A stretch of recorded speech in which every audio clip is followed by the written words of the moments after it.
selamat malam saudara-saudari keluarga besar Philadelphia yang ada di rumah. Puji nama Tuhan, pada malam hari ini kita masih diberikan kesehatan dan kekuatan oleh Tuhan Yesus, sehingga kita bisa berada di depan laptop atau HP masing-masing untuk mengikuti ibadah live streaming di tempat ini. Puji Tuhan, kita bersyukur kepada Tuhan, perlindungan Tuhan 1 minggu yang sudah berlalu, yang kita rasakan penyertaan Tuhan luar biasa. Untuk itu, sebelum kita memulaikan ibadah kita, mari kita ambil saat teduh sejenak. Kita bersyukur untuk semua kebaikan yang Tuhan berikan dalam hidup kita. Haleluya Yesus. Terima kasih banyak Bapa.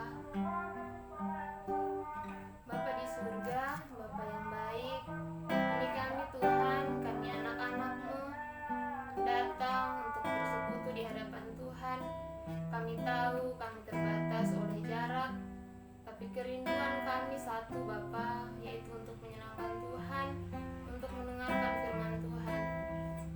Berilah kami hati yang murni, hati yang bersih, agar kami bisa memuji Tuhan, memuliakan Tuhan, menerima firman-Mu, dan bisa memeteraikan firman-Mu itu dalam kehidupan kami sehari-hari.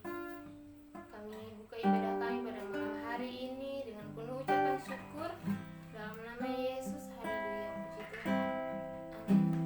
Mari kita nyanyikan pujian Engkaulah harapan, sebab Tuhanlah harapan dan kekuatan hidup kita. Haleluya Yesus. Bukan dengan kekuatan, dengan kekuatan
pandang wajah-Mu dan berseru,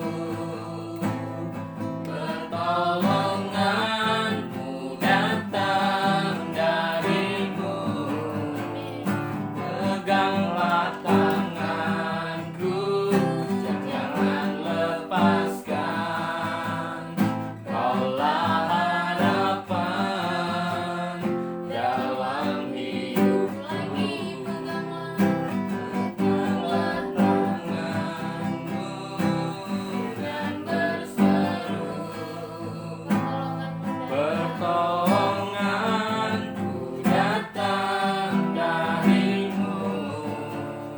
Peganglah tanganku, jangan lepaskan. Kaulah harapan dalam hidupku. Kaulah harapan dalam hidupku. Yesus, benar Engkau adalah harapan dalam kehidupan kami. Engkau tidak pernah melepaskan genggaman-Mu dari kehidupan kami, Bapa. Kami mau lebih lagi memuji dan menyembah Engkau. Kami ingin menaikkan pujian penyembahan kepada-Mu. Terimalah pujian penyembahan kami, Bapa. Kami ingin mendengarkan firman-Mu. Berkati kami semua. Tuhankan hati dan pikiran kami. Benih-benih firman Tuhan bisa tertanam, bertumbuh dan berbuah guna hormat kemuliaan bagi nama Tuhan. Haleluya Yesus, kita angkat pujian. Pujian penyembahan.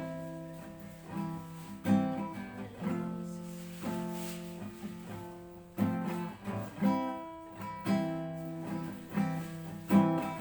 Pujian disatukan.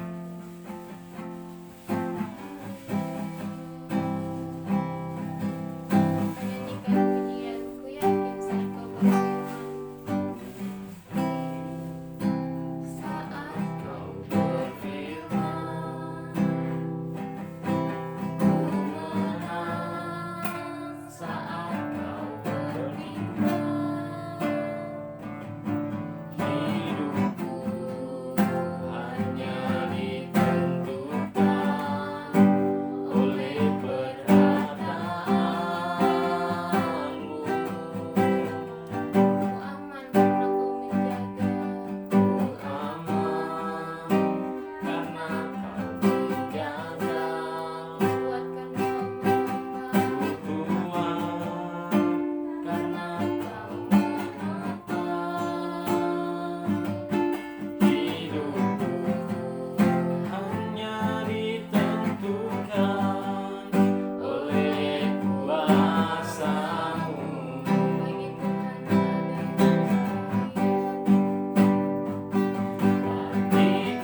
bersyukur Tuhan untuk semua ini, semua yang Kau berikan dalam hidup kami. Bapa di surga, kami sudah memuji memuliakan nama Tuhan, dan kami yakin dan percaya puji-pujian kami sudah naik tinggi di hadapan Tuhan dan menjadi dupa yang berbau harum di hadapan-Mu. Bapa di surga, saat ini kami rindu mendengarkan firman-Mu. Berbicaralah Engkau melalui hamba-Mu, berkati ia, bibir mulutnya, agar ia bisa berkata-kata sesuai mau dan hendak Tuhan. Menjadi doa kami Bapa, kami sambut firman-Mu dalam nama Yesus. Haleluya, puji Tuhan. Amin. Waktu selanjutnya saya serahkan kepada hamba. Ya, salam buat kita semua dan juga Bapak Ibu, keluarga Philadelphia dan keluarga besar Jemaat Aletheia Tirta Kencana. Nah, kesempatan malam ini kita mau belajar bersama-sama bagaimana kita hidup kudus di akhir zaman, atau kalau bahasa kekiniannya hidup dalam kesalehan, ya. Nah, kenapa ini menjadi sesuatu yang penting bagi kita ketika kita mau belajar bertumbuh di dalam kehidupan kita sebagai pribadi, sebagai anak Allah, dan kenapa ini menjadi satu topik yang perlu kita sikapi, bahwa bagaimana kita perlu hidup dalam kesalehan.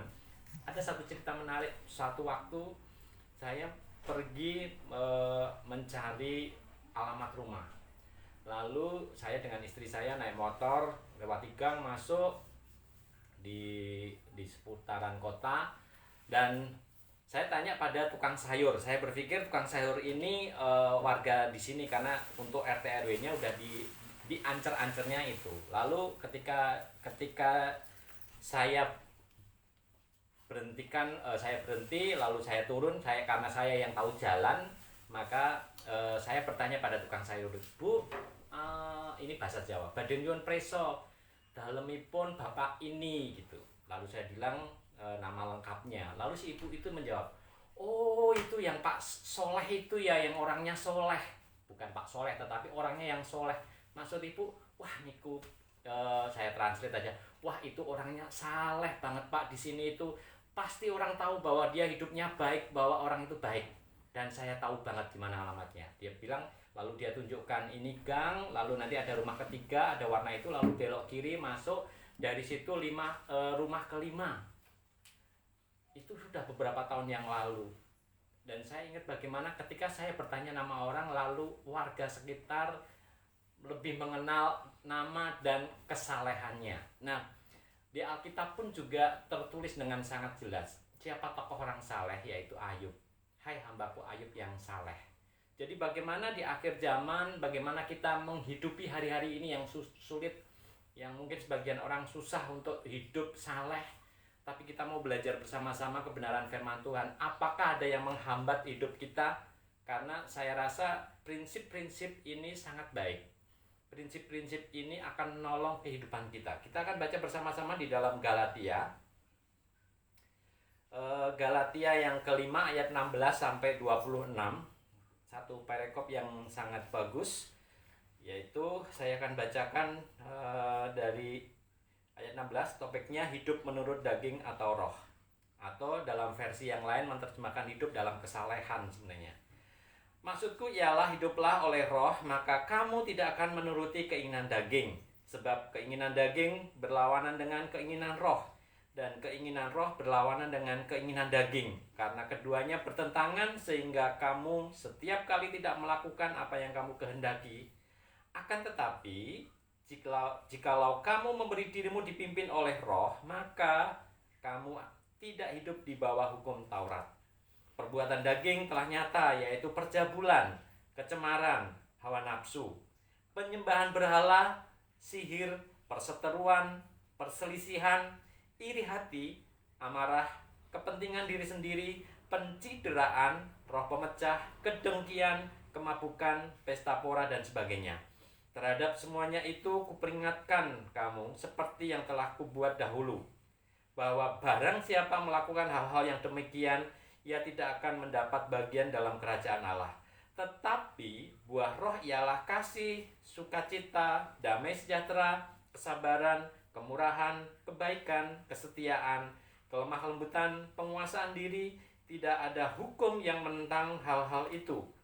Barang siapa menjadi milik Kristus Yesus, ia telah menyalibkan daging dengan segala hawa nafsu dan keinginannya.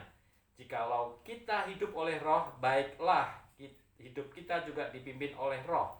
Dan janganlah kita gila hormat, janganlah kita menjadi penantang dan saling mendengki. Nah, Bapak Ibu jemaat yang saya kasihi di dalam Tuhan, saya rasa apa yang dituliskan Paulus kepada jemaat di Galatia itu masih sangat up to date buat masa kini, buat kita semua. Jadi bagaimana kita pentingnya hidup di dalam sebuah kesalehan. Satu hal yang perlu kita pahami bersama, bahwa keputusan kita hari ini, pilihan kita hari ini, itu mendatangkan minimal konsekuensi, ya, konsekuensi atau dampak. Dan jeleknya, pilihan kita itu bisa berdampak pada diri saya dan bisa berdampak pada orang lain. Bisa berdampak buat hanya satu hari ini, bisa berdampak bahkan bagi anak cucu kita. Makanya Paulus mengajarkan bagaimana kita hidup dalam kesalehan, karena pilihan dan keputusan orang saleh itu akan juga memberi dampak banyak bagi orang lain. Ketika saya tadi sampaikan satu gambaran, waktu saya bertanya itu, dampak yang baik sekilas saya dengar adalah bahwa itu menjadi satu kebanggaan warga sekitar, kehidupan Bapak itu, ya. Lalu mungkin banyak keputusan juga hal-hal baik yang mereka rasakan. Dampak positif. Saya rasa apa yang kita lakukan ketika kita mau hidup di dalam kesalehan, minimal kita mau memulai, saya mau berdampak untuk kehidupan yang baik. Nah, betapa pentingnya satu prinsip ini, bahwa ketika saya mau memilih untuk kehidupan yang baik, maka saya mewariskan hal-hal yang baik. Saya menularkan hal-hal yang baik bagi orang-orang di sekitar saya, ya. Nah, lalu hal-hal apa yang perlu kita lakukan? Barang siapa menjadi milik Kristus Yesus, ia telah menyalibkan daging dengan segala hawa nafsu dan keinginannya. Di dalam Galatia 5 ayat yang ke-24 tadi. Satu nats yang lain, siapa ada di dalam Kristus, ia adalah ciptaan yang baru. Yang lama sudah berlalu, sesungguhnya yang baru sudah datang. Jadi ketika kita ingin menjadi milik Kristus yang sesungguhnya, bukan hanya sekedar menjadi orang Kristen, maka kita perlu menyalibkan hal-hal yang menjadi kedagingan. Apa itu kedagingan? Tadi kita sudah sedikit bahas terkait dengan beberapa poin hidup dalam kedagingan itu. Jadi pada bagian ini hal-hal apa yang akan kita pelajari, bagaimana kita menyelesaikan atau bagaimana kita mengakhiri, adakah hambatan-hambatan yang membuat kita susah sekali. Itu ayat itu hanya untuk para abdi Tuhan. Aduh, ayat itu tidak terlalu cocok buat saya yang hidupnya hanya ya harus begini, harus begitu. Bukan. Ayat ini bagi kita semua. Nah, kita mulai belajar pada satu base-nya atau dasarnya. Kenapa kita perlu hidup kudus? Kenapa kita perlu hidup saleh? Ya. Dalam bahasa Ibrani, kata kudus atau kados itu memiliki arti terpisah atau tidak tercampur dengan yang lain. Suci, ya, mulia. Atau kalau itu harus dimulai dengan bagaimana melepaskan hal-hal yang dicampur. Mungkin kalau logam mulia itu harus dipanasi sekian ratus derajat.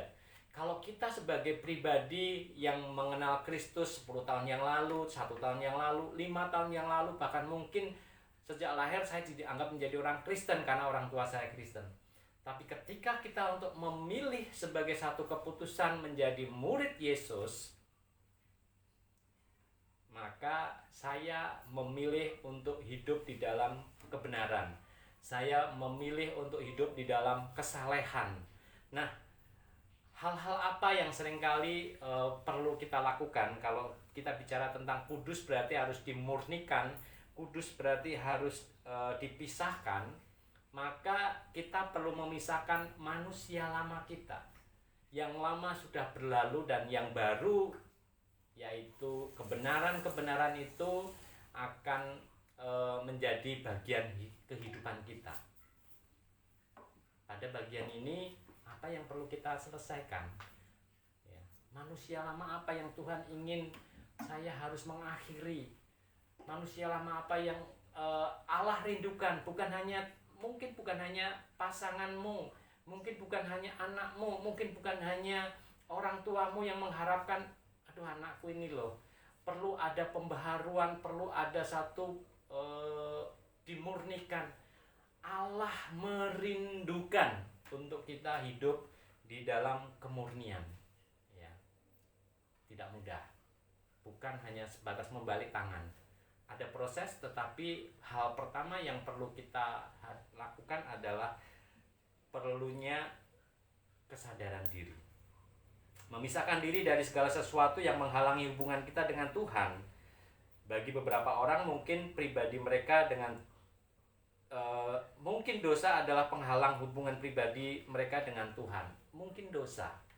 Tetapi bagi beberapa yang lain mungkin penghalang itu beberapa terkait dengan pekerjaan, hobi, kesenangan, kesibukan dan lain-lain. Tetapi sekali lagi Bapak Ibu semua dan jemaat yang dikasihi, bahwa yang menghalangi kita dengan hal-hal yang menjadi murni itu adalah dosa. Nah, saya ingat satu kali saya melayani konseli yang ya karena ini pandemi jadi online. Ada satu pernyataan yang dia sampaikan bahwa ada beberapa yang harus saya selesaikan, Pak. Saya tahu bahwa saya harus membereskan dari kehidupan saya. Saya tahu bahwa hidup saya hari ini itu bagian dari keputusan-keputusan 10 tahun yang lalu. Salah satu keputusan dia adalah bahwa waktu itu dia bisnis, dia mengambil satu pilihan untuk mengembangkan properti, lalu pada kenyataannya ternyata banyak yang macet, banyak yang ditipu, dan selama 3 tahun persis dia harus menanggung hutang sekitar 4 miliar. Dan Bapak bisa mengerti, dia bilang, saya setiap bulan otak saya harus mikir bagaimana saya menyediakan uang 50 juta untuk angsuran pokok. Itu belum yang kecil-kecil, itu baru yang utama, yang besar. Jadi kalau saya berbicara tentang untuk hidup dalam kudus, Pak, nggak nyampe otak saya. Dia menyampaikan begitu. Dan waktu saya bicara di dalam diskusi, maka saya tanya, pernahkah, karena ini bagian yang sekarang ditanggung atas keputusan Bapak dan kita perlu memulai hal yang baru, pernahkah Bapak memulai juga untuk menyerahkan itu kepada Tuhan? Kita nggak tahu, mungkin Bapak merasa ini bagian dari konsekuensi, ya. Tetapi Allah pun juga menjanjikan, di mana ketika kita menanggung konsekuensi, Dia memberi kuk supaya kita bisa memikul bersama Kristus. Pernahkah itu dilakukan waktu menghadapi situasi kalut? Ya katakanlah ketika deadline pembayaran tanggal 24, jangan hanya berdoa di tanggal 23 malam, Tuhan berikan mujizatmu besok pagi, saya harus segera membayar. Mulailah juga di tanggal pertama, Tuhan tolonglah berikan hikmat bagaimana akan mendapatkan itu. Itu salah satu contoh bagaimana kita perlu memisahkan diri. Kalau sebelumnya otakku, pikiranku, analisaku, realitaku, dan ketika kita memulai hal yang baru ini, mari kita memulai dengan keputusan-keputusan itu. Nah, Bapak Ibu dan jemaat yang dikasihi Tuhan, seringkali kita melihat pada satu gambar besar hambatan pertumbuhan kita untuk hidup dalam kesalehan. Pertama adalah setan, iblis, demit. Itu sebagai satu gangguan atau hambatan. Jadi ketika kita susah untuk hidup di dalam kekudusan, maka satu aspek yang perlu kita lihat adalah peran si jahat. Di mana peran si jahat di dalam kegagalan kita hidup kudus? Mungkin kita pernah memintakan kehadiran dia. Contoh, kita pernah hidup di dalam satu kehidupan yang mempercayai okultisme. Waktu usaha mungkin butuh penglaris, waktu sakit mungkin butuh kesembuhan, waktu ada masalah mungkin butuh kekebalan, dan beberapa orang di luar sana menggunakan satu niat perlu, ya ndak bilang sebagai setan, tetapi oh ini kayaknya kamu butuh ke orang pintar, oh kayaknya ini kamu butuh ke sana supaya cepat sembuh anakmu, supaya sakitmu cepat sembuh. Di sanalah ketika kita mendapatkan apa yang diharapkan dari hal itu, maka si jahat sudah kita buka ada celah untuk membuat kita terbelenggu. Dan hambatan itu yang seringkali membuat kita gagal hidup di dalam kekudusan atau hidup di dalam kesalahan karena peran si jahat. Yang kedua, aspek kedua dalam hambatan yang kedua adalah kedagingan kita. Kita susah hidup untuk dalam kekudusan karena komunitas kita. Ya kalau masa pandemi kita PPKM, kita social distancing, oke lah itu menolong. Tapi berapa banyak orang yang mau bertobat, aku udah lelah hidup di dalam pesta pora, di dalam kemabukan, kalau tadi di kedagingan itu sudah berusaha mengakhiri, tetapi bagaimana ketika kita masih tetap tinggal di sana, tinggal di lingkungan orang-orang pemabuk, tinggal di lingkungan orang-orang yang punya hal-hal kebiasaan negatif, ya itu yang akan menghalangi kita. Jadi itu hambatan yang kedua. Selain hambatan pertama adalah demit, hambatan kedua adalah daging, hambatan ketiga adalah dunia, dan hambatan ketiga yang kita bicarakan malam ini yaitu hidup dalam kedagingan atau hawa nafsu. Bagaimana kita bisa menjaga kekudusan berdasarkan prinsip-prinsip dari Galatia 5 ini? Yang pertama adalah hidup seturut firman. Kita spesifik malam ini hambatannya berasal dari daging. Dari Galatia ini, kedagingan. Kita mau memisahkan, dan ini hambatan yang sering kali tidak kita sadari. Beberapa orang percaya bahwa ketika kita gagal hidup dalam kekudusan itu karena demit, itu karena iblis. Ya, saya nggak menyalahkan. Satu aspek iya. Hal yang kedua adalah karena lingkungan. Iya. Nah, hal yang ketiga adalah kedagingan kita. Maka kalau dari bagian ini, hal pertama yang perlu kita lakukan adalah hidup seturut firman-Nya. Seperti Galatia 5 ayat 16, maksudku ialah hiduplah oleh roh, maka kamu tidak akan menuruti keinginan daging. Ketika kita memulai langkah pertama hidup seturut firman, maka yang kita lakukan adalah kesadaran. Sadar, saya harus bertumbuh. Pilihan saya hari ini, keputusan saya hari ini, perilaku saya hari ini berdampak bagi orang lain, buat hari ini, buat masa depan, buat anak cucu. Jadi hal pertama adalah kesadaran. Apa yang perlu kita sadari? Beberapa hal dalam konteks ini adalah ketika kita sedang di dalam satu permintaan atau harapan.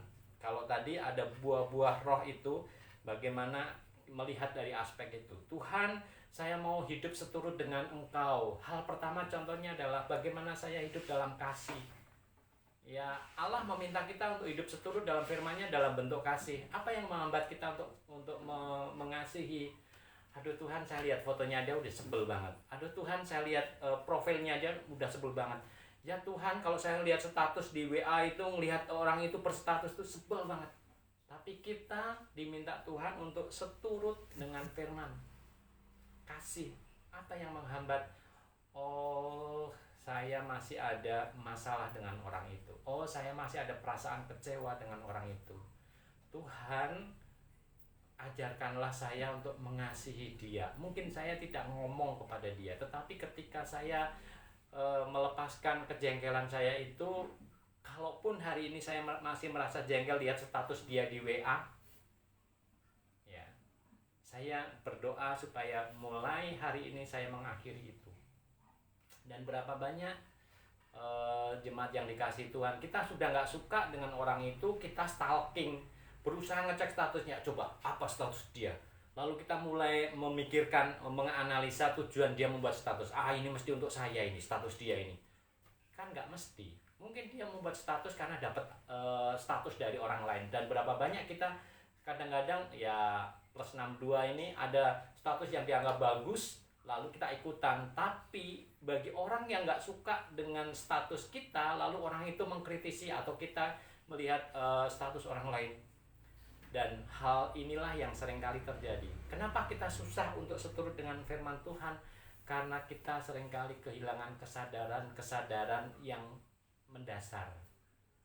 Atau hal yang kedua, terkait dengan sukacita, ya. Dari buah roh itu sukacita. Tuhan, aku hari ini harus, ya tadi seperti yang saya sedikit singgung contoh. Bulan ini aku harus menanggung angsuran. Gimana saya bisa bersuka cita? Saya harus mengumpulkan segepok uang, nggak tahu nanti bagaimana caranya.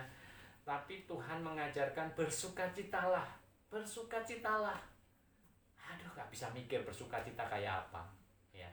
Karena ketika kita hidup fokus dengan apa yang menjadi kesulitan kita, besar kemungkinan kita akan susah untuk bersukacita. Padahal hiduplah seturut firman.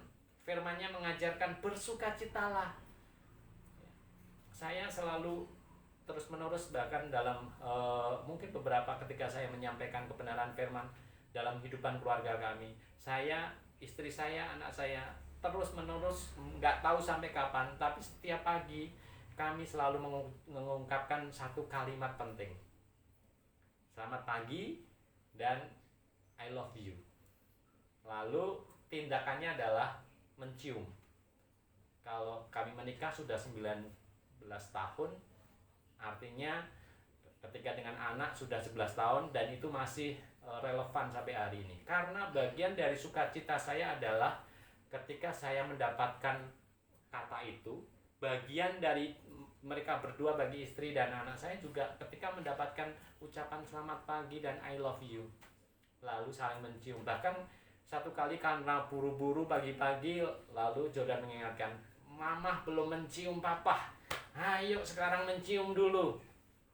Ya mungkin dia umur 11 tahun dan mungkin kalimat ini aneh, tapi bagi kami ini hanya salah satu contoh bagaimana ketika kami bisa bersukacita atas keluarga kami. Di tengah konflik, apakah tidak pernah terjadi konflik? Ada. Apakah itu terjadi akhirnya nggak bisa mengatakan selamat pagi dan I love you? Ada. Tapi kesadaran saya adalah saya mau ungkapkan itu. Karena saya butuh ungkapan dari istri saya dan anak saya, maka saya memulai yang pertama. Dan mereka akhirnya menjadi satu habit. Dan ini kebiasaan yang baik. Kalau saya berkata, saya mengasihimu setiap pagi, maka dampak yang baik bagi telinga anak saya adalah saya mengasihimu, saya mengasihimu. Itu contoh yang sederhana bagaimana hidup seturut firman, maka buatlah selalu dalam kesadaran. Kapan kita memulai kesadaran? Bisa bangun pagi. Kesadaran apa yang harus dijagai pada hari ini? Aku lagi punya masalah Tuhan. Nanti saya ketemu dengan teman kantor, nanti saya akan meeting.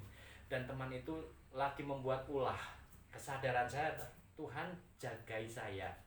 Kendalikan saya supaya saya tidak esmosi. Bagi saya hari ini ketika dengan anak saya gagal yang seperti saya harapkan, saya bilang kepada dia sebelum saya menegur dia, Tuhan jagailah emosi saya. Karena tiba-tiba dia sedang kelas dan dia main game sebentar. Lalu saya nggak kaget karena bagi saya ya bagian dari online begitu. Cuman berkali-kali saya menolong dia untuk pas tidak jam belajar. Tapi dia merasa aku tadi nggak bisa bangun pagi. Dia membiasakan bangun pagi karena dia memang ada daily yang dia lakukan. Ya, tapi saya memahami bahwa Tuhan jagailah saya supaya kalaupun saya mendisiplin dia, itu tidak membuat pahit bagi diri saya dan juga akan menolong dia. Bukan hanya sekedar saya melepaskan satu kemarahan. Jadi kesadaran. Jika sumber kekuatan kita adalah diri sendiri, maka menjaga hidup kudus adalah hal yang sangat berat. Kita justru akan dibawa kepada keinginan daging. Itulah sebabnya firman Tuhan menyatakan agar kita berada di bawah pimpinan Roh Kudus. Itulah sebabnya kesadaran kita, Tuhan, temanilah saya. Waktu saya juga mengajar menolong pada konseli tadi, mulailah Pak, saat berdoa pagi, Tuhan temanilah saya. Kalau saya harus berpikir bagaimana menyelesaikan itu, Tuhan temanilah saya ketika saya ke proyek, ketemu dengan mandor dan para tukang yang mungkin mereka kadang-kadang ketika nggak ada owner atau mereka semaunya, temanilah saya. Nah, itu poin pertama. Jadi hidup seturut firman dan bangunlah kesadaran. Lalu yang kedua, hidup berbuah. Tetapi buah roh ialah kasih, sukacita, damai sejahtera, kesabaran, kemurahan, kebaikan, kesetiaan, kelemah lembutan, penguasaan diri. Tidak ada hukum yang menentang hal itu. Tidak ada hukum yang menentang dari pernyataan-pernyataan buah roh ini. Ya. Bagaimana kita hidup berbuah? Kalau tadi saya mencontohkan tentang kasih dan sukacita, bagaimana kita hidup berbuah dalam damai sejahtera? Orang yang tenang, kalau dalam konteks damai sejahtera, maka ketika bicara pun anyep atau adem. Ketika kita tenang, mengambil keputusan pun menjadi baik. Ketika kita tenang atau damai sejahtera, lihat status orang yang menyebalkan pun, oh mungkin niatnya begitu. Jadi kita tidak akan mempertanyakan motivasi orang ketika kita membaca status orang. Saya pun pernah melewati kegagalan pada proses ini. Ada sesuatu yang tidak saya sukai dan saya justru menjadi stalking. Coba status dia apa, di Instagram apa, di Facebook apa, lalu di hal yang lain, lalu cerita. Dan itu hanya membuat cerita tambahan-tambahan, membuat saya bisa menjadi tidak baik terhadap orang itu. Tetapi ketika saya memulai untuk mengakhiri kegagalan itu, Tuhan jagailah saya. Ya, jadi apa yang perlu kita lakukan?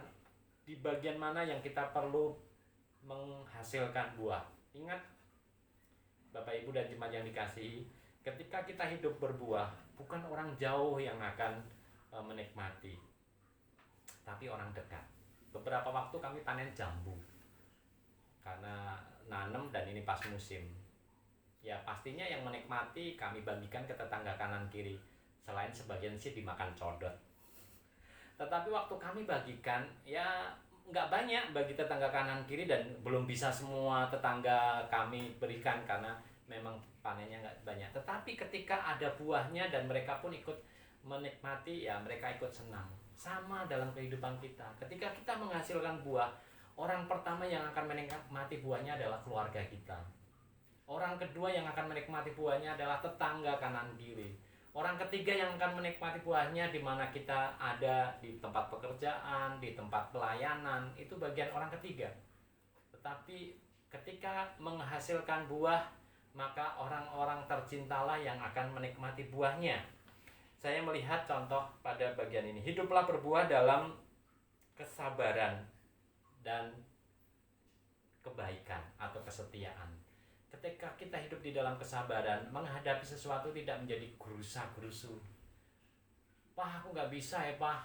Oh ya, kenapa? Nah, tapi kalau kita nggak sabar, udah Papa bilang, harusnya ini. Ya, itu kan harusnya kita. Dan nilainya kan menjadi berbeda. Ada bagian yang sedang kita kerjakan ketika kita hidup untuk menghasilkan buah. Dan kembali pada langkah pertama, kesadaran.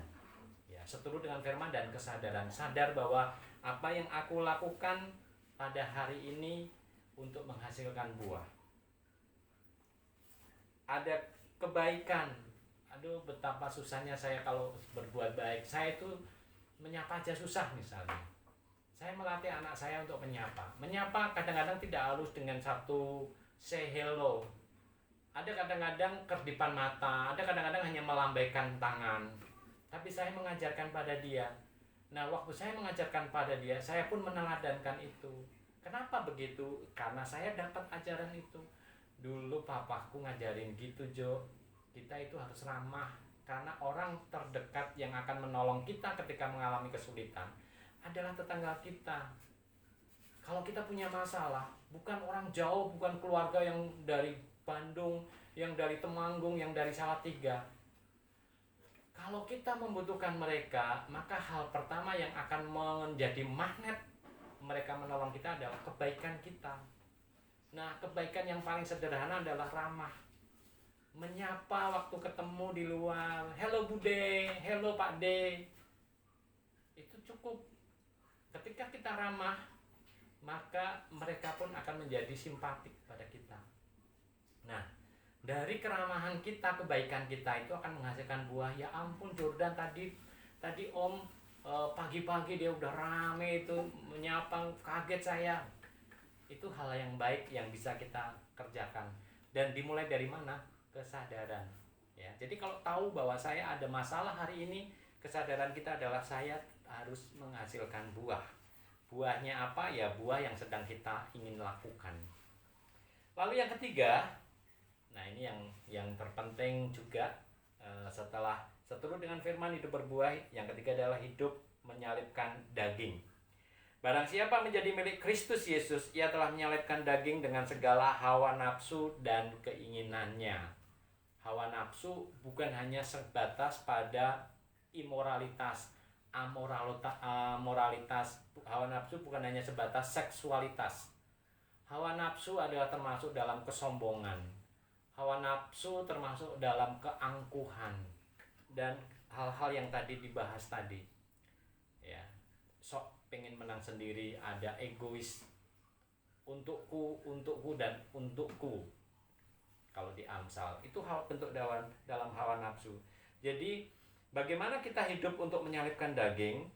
Maka kita perlu, setelah kesadaran, maka kita perlu memilih dan memutuskan.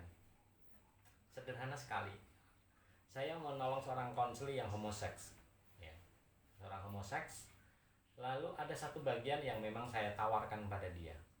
Salah satu orang yang mengalami keterikatan terkait dengan homoseks adalah radical amputation atau memutuskan total. Ada beberapa cara memutuskan total. Satu, kamu pindah tempat tinggal. Dua, buang nomor handphonemu dan seluruh kontak yang kamu miliki. Kenapa? Karena ketika harus radikal menghentikan, itu akan menolong, ya selain kedagingannya, itu juga lingkungannya. Jadi bicara tentang menyalipkan daging, seringkali 3 aspek tadi akan terus kita lakukan. Lingkungan di mana saya sering jatuh dalam pergaulan bebas, lingkungan di mana saya jatuh pada amoralitas, lingkungan di mana saya jatuh pada kesombongan, lingkungan di mana saya jatuh pada pemberontakan, lingkungan di mana saya jatuh pada gila hormat misalnya. Dan itu yang perlu kita lakukan. Saya perlu radikal. Saya ingat berapa tahun yang lalu ya, sebelum saya menikah, saya tepatnya di tahun 1996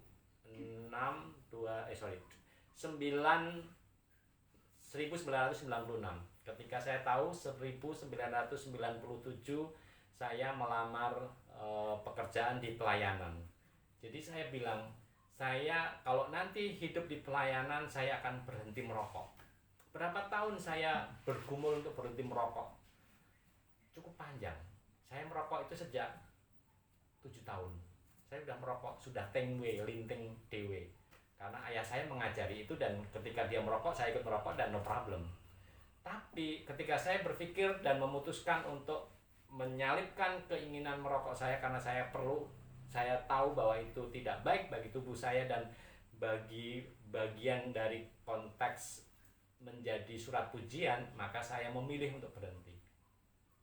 Saya membuat satu keputusan, saya keluar dari semua pertemanan yang merokok.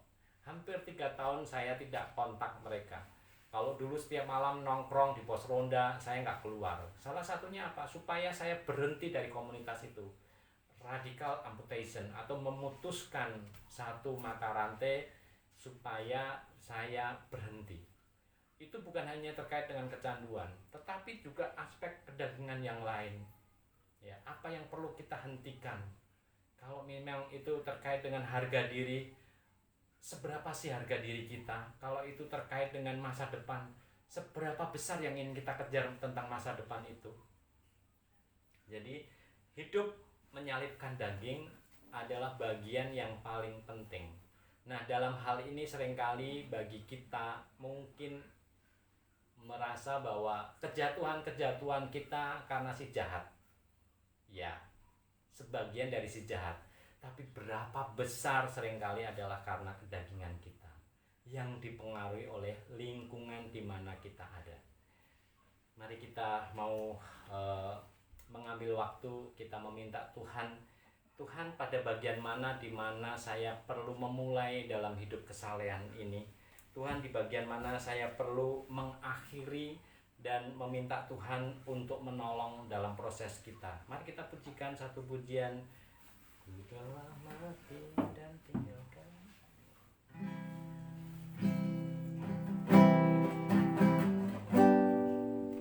Ku telah mati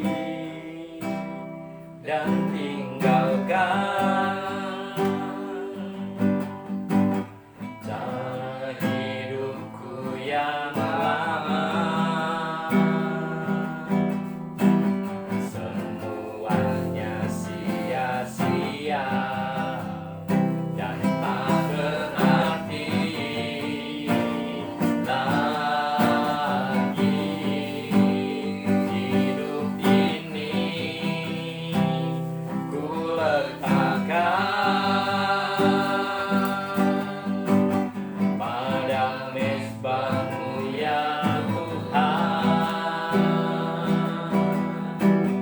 Jadilah padaku seperti yang Kau ingini. Ku telah mati, ku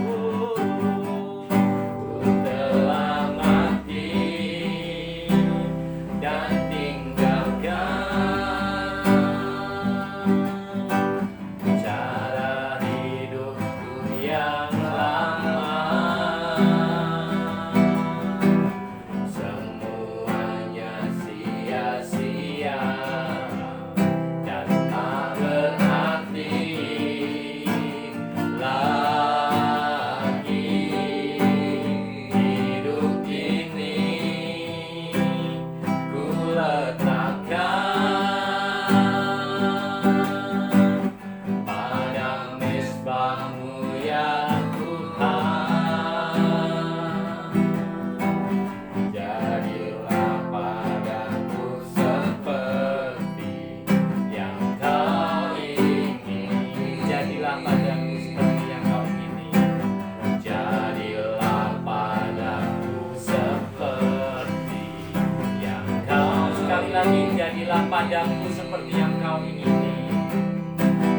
Jadilah padaku seperti yang Kau ingini. Tuhan, firman-Mu malam ini memang sangat keras dalam hidup kami. Ya. Ketika Engkau meminta kami untuk hidup di dalam kesalehan, untuk hidup di dalam kekudusan, kami perlu berjuang, dan kiranya Engkau menemani kami dalam proses memilah, memisahkan antara manusia lama kami, kehidupan yang sudah menjadi habitat kami ketika kami hidup di dalam keberdosaan. Dan malam ini Tuhan, Engkau menegur kembali kehidupan kami supaya seturut dengan firman-Mu, kehidupan kami supaya menghasilkan buah, dan kehidupan kami supaya kami menyalipkan keinginan daging. Tolonglah Tuhan bagi kami, bagi jemaat-Mu Aletheia Tirta Kencana, dan juga bagi Bapak Ibu semua yang sedang mengikuti streaming malam ini Tuhan. Kalau kami berjuang hanya untuk berkata I love you Pah, I love you Mah, kalau kami berjuang hanya untuk tersenyum kepada anak kami, kepada tetangga kami, kalau kami harus berjuang untuk berkata syukur Tuhan, mulailah dari hal-hal ini ya Tuhan. Belum lagi bagaimana kami menghasilkan buah untuk lebih luas lagi kepada tetangga, teman-teman kantor, teman-teman pelayanan, ataupun pada saat kami berkendaraan, untuk menghormati pengendara yang lain, supaya kami bisa mengendalikan diri. Kalaupun kami pernah melewati satu keputusan yang salah, satu pilihan yang salah, temanilah kami Tuhan ketika kami harus menanggung konsekuensi itu. Temanilah kami ketika kami harus memulai yang baru untuk menjadi manusia yang baru, dan Engkau telah memisahkan bagian itu Tuhan. Kalau dari aspek roh-roh jahat, tolonglah kami juga, apakah kami pernah membuka celah itu dalam kehidupan kami. Kalau dari kehidupan keduniawian kami atau terkait dengan lingkungan kami, mungkin Tuhan juga bisa menolong kami. Kalau kami harus radikal untuk menghentikan pertemanan yang jahat atau pergaulan yang tidak baik yang merusak kebiasaan yang baik itu, tolonglah Tuhan. Atau yang terlebih adalah ketika kami hidup atas keinginan daging, mungkin bukan kehidupan secara kedagingan yang terlihat, hidup dalam pesta pora, hidup di dalam kenajisan, tetapi kadang-kadang keinginan daging kami adalah supaya orang menghormati kami, supaya orang tidak merendahkan kami, supaya orang menerima kami apa adanya. Tetapi seringkali kami harus berjuang lebih dari sekedar apa adanya, dan kami hidup di dalam kedagingan ketika kami mengalami masalah-masalah, cobaan-cobaan. Tolonglah kami Tuhan, bahwa setiap keputusan mulai malam ini dan pilihan kami akan juga berdampak kepada kehidupan kami ke depan. Kesalehan kami juga akan berdampak kepada orang-orang yang kami kasihi. Oleh sebab itu, kiranya Tuhan memberkati bagi setiap jemaat-Mu, bagi setiap pribadi-pribadi yang terus meminta kepada Tuhan. Bahkan di tengah-tengah kami juga memiliki pergumulan, baik pergumulan pribadi, pergumulan keluarga, maupun ada hal-hal yang seringkali juga di dalam keluarga besar.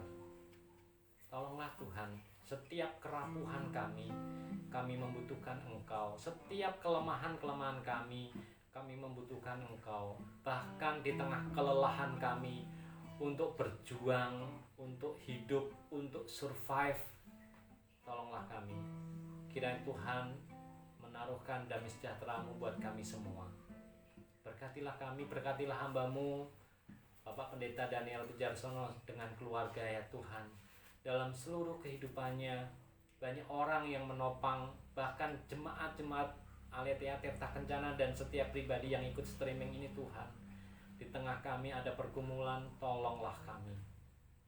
Tolonglah kami Tuhan. Bahkan mungkin pergumulan ini bagian yang perlu kami selesaikan terkait dengan kehidupan kedagingan kami.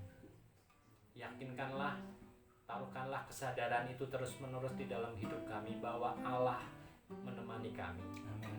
Di dalam nama Tuhan Yesus kami berdoa. Amin. Amin. Selamat malam, Tuhan memberkati.